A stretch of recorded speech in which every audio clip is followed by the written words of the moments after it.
This is a Nasis video, and we're going to be discussing the site association and use of site association. In order to discuss this, I'm going to bring down some data from the national database that is an old site site association that I had used many years ago. And then we'll go through and explain the uses of it, and I hope I can convince you that it's a method of managing the pet-on data that you have. So I'm going to go over to Nasis NSSC Pangea, and I'm going to scroll on down here to the point data. And you'll notice that we've got a point sites by site association ID, and I'm going to right click on that, and I'm going to add this to my favorites because it's something I'll probably be using in the future.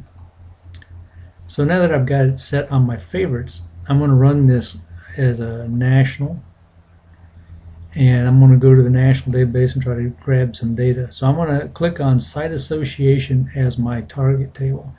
And the reason why I'm doing that is because it says this query must be run twice against the national database. The first time it's run, you set the site association as a target table, and then the second time you set it as pet-on. You'll notice pet-on and transect do not appear here. So I'm going to type in Bridgeport because it's an old project that I worked on many decades ago, and I want to run this, and you'll notice that I've got 34 sites and 3 site associations.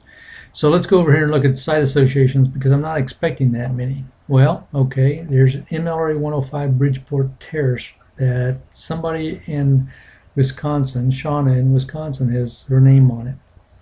That is not the one I want. I want the other two. So I'm going to come over here and I'm going to exclude this from my download in my local database. And obviously, if there was a site association, then there are sites associated with it. And sure enough, here are the sites for that particular project. I don't want those, so I'm going to go ahead and exclude those also. And then I'll accept the results of this, and it'll download those 2 sites associations and then the variety of sites that I've got linked to that site association. All right, now I have to run the query a second time against the national database in order to grab the pet-on data. Now I've already got the sites. Technically I don't need this, so I'm going to go in here and type in Bridgeport once again, and because I'm running it a second time, pardon me, it'll once again pick up all of these pet-ons, and I'm not interested in these particular pet-ons. They're Wisconsin pet-ons. So I'm going to remove those, exclude them from the download. And so now you see that we've got my pet-ons identified. I didn't download any sites, so I don't have the duplicate site issue. There were no transects associated with it, and I still got my 2 site associations. So now I've got my site association, my sites, and my pet-ons identified. I'm going to go ahead and accept these and download all of this information. And I'm doing this only to be able to give you an explanation of what a site association is used for.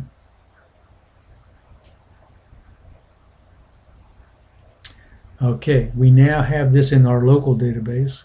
I have to run this query again to populate my selected set. So I'm going to come over here and I'm going to choose site association, sites, and pet-ons. That's the information that I want loaded. And I could put an asterisk in the parameter box because the only thing I have are those. But if I had other ones in here, I could then come in here and just type in Bridgeport so that I could load up just those. If I was going to be editing this data, I could select to check out this data, but I'm not going to be, so I'm not going to worry about doing that. But you have the option of checking out all of these at the same time if you wanted to when you run this. Okay, I have my 2 site associations, I have my 15 sites, and I have my 15 pet-ons. That's what I want in my selected set. I'm going to go ahead and run this. Okay, I'm done with my local database, so I'm going to go ahead and cancel this box out and let it, pardon me, not cancel it. I'm going to close out that window. And then I'm going to move over to the tables. And so I'm going to open up my site association table. There are my two sites. I'm going to open up the site table, and then I'm going to open up the pet on table. Now, I just got to noticing that on the site table, I've got a lot of information here that I really don't want or need. I'm going to come over here to my table layouts under the Nasis menu, and I'm going to select a table layout that I have created. I'm going to filter that by going to the Pangea site, and there is a point data analysis that I had created. I'm going to apply that particular table layout, and it'll remove some of these columns that I don't typically use. And you'll notice that I've got the site name, and I've got the user site ID, and I've got the decimal degrees, latitude and longitude, and these are all frozen. So this is how I happen to analyze data. It may not be the way I enter data. I could create one for the way I enter the data and only the data that I particularly work on. And then here's the pet on table, and you'll notice that I've got the site name and the pet on ID and then the taxon name, the type of taxon and who described it. And then once again, I can scroll across and take a look at this information in the pet on table.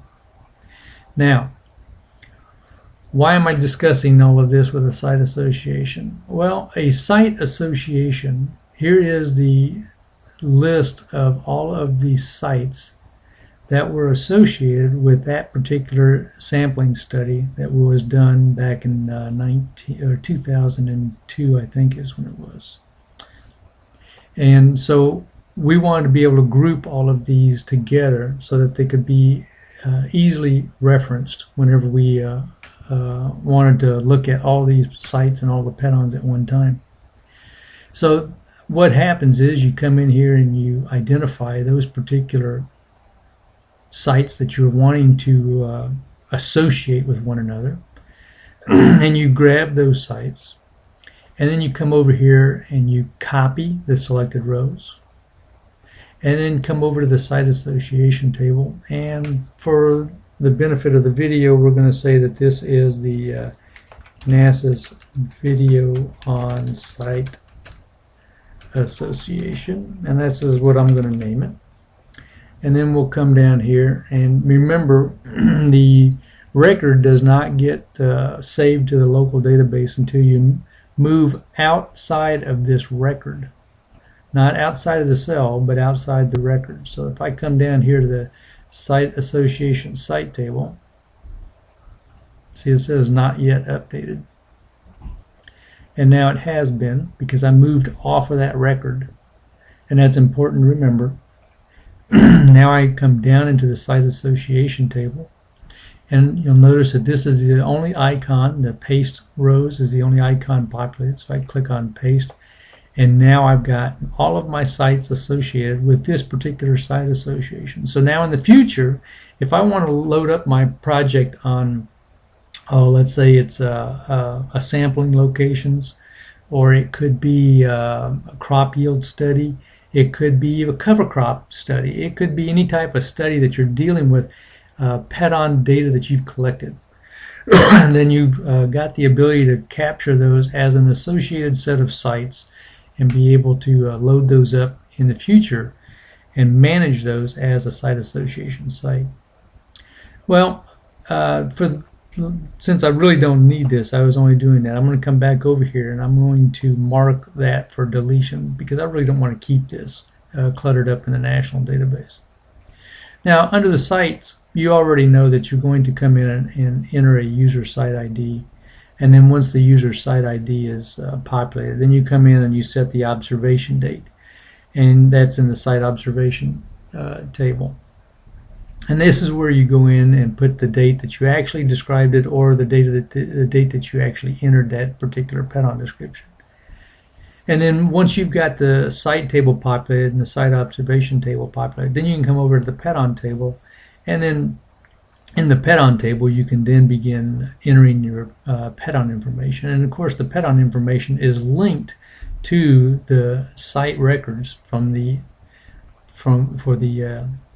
user site ID and its site record ID, and then the observation date that you put in the observation site observation table, and then its date kind, and then also its record ID. So that's how a PET-ON is linked to a site. Now that I'm in the PET-ON table, I can come over here and look at the PET-ON horizon. Here are the horizons that were sampled or described for this particular PET-ON. Now, as part of this study, we could say, well, you know, I've got some actual lab data that I collected from the field for the samples, and we ran this information in our office.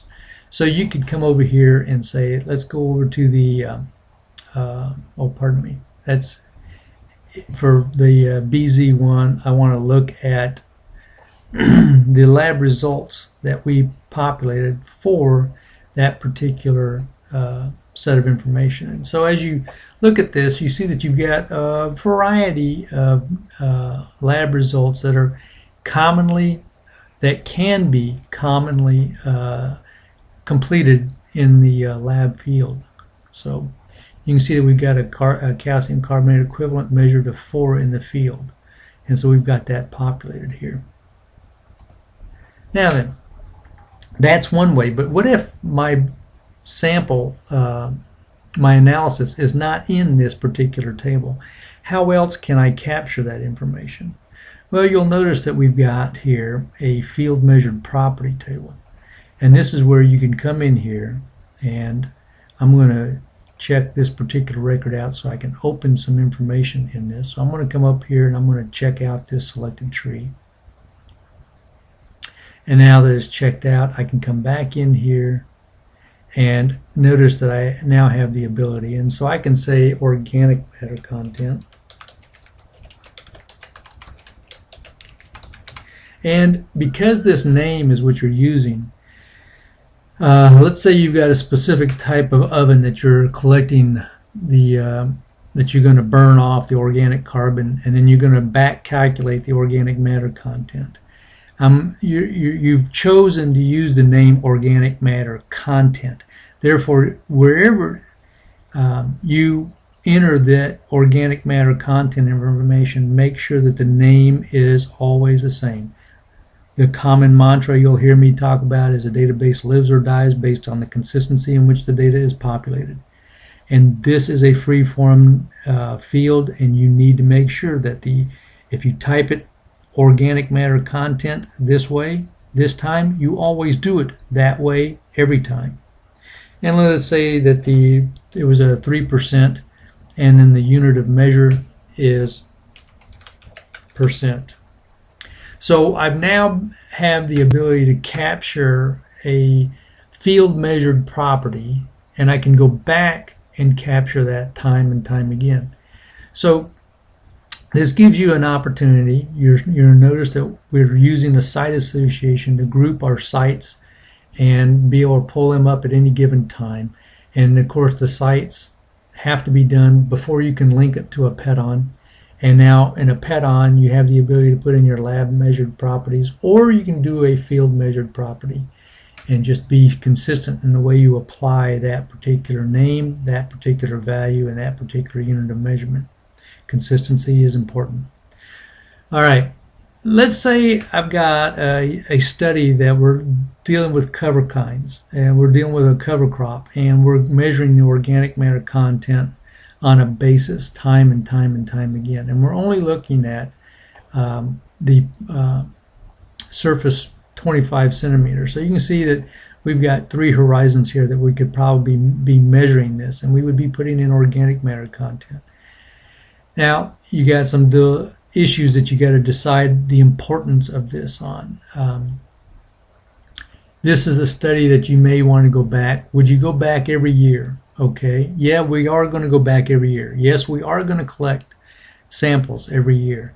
Well, do you want to be able to manage those samples so that you can go back and grab that PET-ON description for that particular year? And so what you would have to do is it may be that I want to come back to this particular site again and be able to capture the next year. Well, keep in mind, the site association, the site table and the site observation table. The site observation table is where you set the date. And here's the date that that particular pedon was recorded. Management-wise, it would behoove you, I'm using the same exact site, but I'm going to come back in a different day. So I want to find this particular site. I'm going to come back over here, and I'm going to say find the related row, and I want to find the related NASA site observation. Here is that particular site observation, but I need the site, so I'm going to go back and do this one more time. I'm going to choose the site.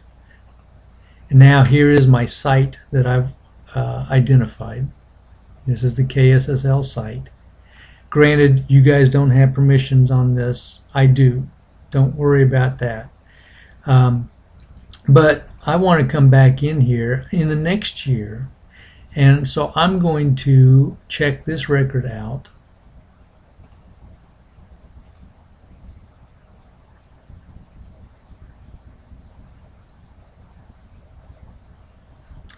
And now I'm going to come back here in 03/25/13. Okay? And this was an actual observation date. And I can continue to fill out all of this information. Remember, this is a new record. It has not been uploaded and it's not been captured in the local database. But the minute I move off of this record, it's now captured. Pardon me. So I've got this set up. And I'm going to show the rest of the information here. We've got various tools or tables that we've got as child tables, but that's not what's important here. What's important here is that I've now got another date. That's 2013. I'm going to come back over here. I've got this particular pedon. I'm going to copy the selected trees, because this is most likely going to be the same pedon that I've always used. I'm going to go back to it. Most likely it's going to have the same descriptions. And then I can come in here and I can paste it. And I've now created a new record. And by the way, I will be deleting this. But now, instead of using that date, I'm going to come over here and I'm going to choose my 2013 date. So I'm going to come back over here under 04. And I've got two 04s right here. And I'm going to choose this one. So now I've got a pedon record that's associated with a site that's at 2003, and then 10 years later I go back and I look at it again and now I've got a new pedon linked back to that same site, different date, and I can now come in here, redescribe it, modify whatever needs to be modified, and then come back over here. And this year, because they've been doing such a great job in cover crop, we may have 5% of organic matter content. Now I come back over and I look at this one and I look at it 10 years ago and I've got 3%, and as I redescribe it and resample it, I'm managing my pedon data so that I can analyze this in multiple years. And I could run reports and it would identify the differences. I'm sorry, I can't get this to show up on the screen. There it goes. So now I've got 3% in the BZ1, and 10 years later I got 5% in the BZ1. Now, this is a method of being able to manage it. Yeah, you're duplicating the pedon. Maybe the pedon's got a slight difference. You may have a different person describing it. You may have even a different set of properties or horizonation set up with it because of irrigation. But the point is, you've now got these two pedons, and they are associated on this one site based off of these two dates, And all of these particular sites are grouped with this particular, this particular site association. So we now have an ability to pull up all the sites and pedons associated with Bridgeport National Soil Survey Lab sample sites and be able to track any set of information that we want to for that entire project area. We can go back and record every year that we go there. We can record every pedon that we've described, and we can track all of this information and use it for being able to either publish the information or just be able to identify the information that's associated with this particular project. I hope that helps you out. Basically, a real quick synopsis of what I did. I went ahead and added the sites by site association to my favorites by doing a right click. I could also remove it if I chose to. I ran this against the national database, and I ran it twice against the national database, once to grab the site association and the sites, and then the second time to grab the pedons, the sites, and the transects. Once I had all of that information in my local database, I then went in, ran it against the local database, and then in the local database I populated my selected set using that information.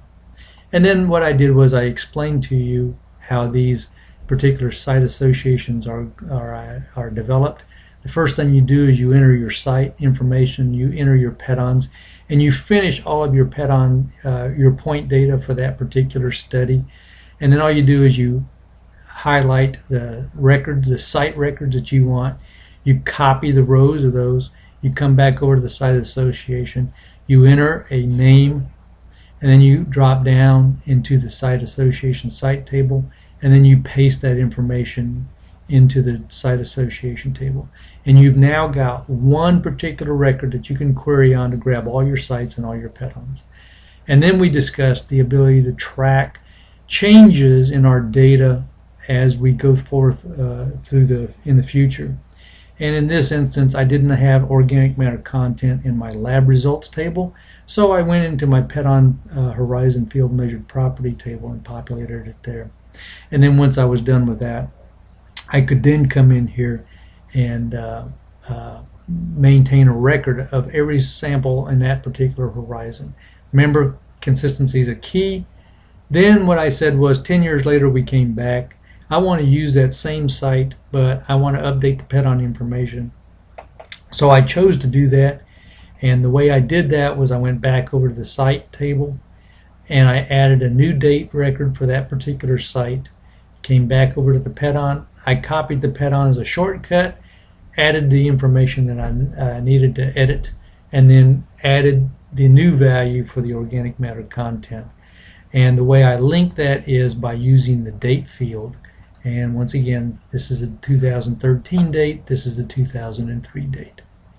So I hope that gives you a good handle on how site associations work and how they can benefit you in capturing long-term studies.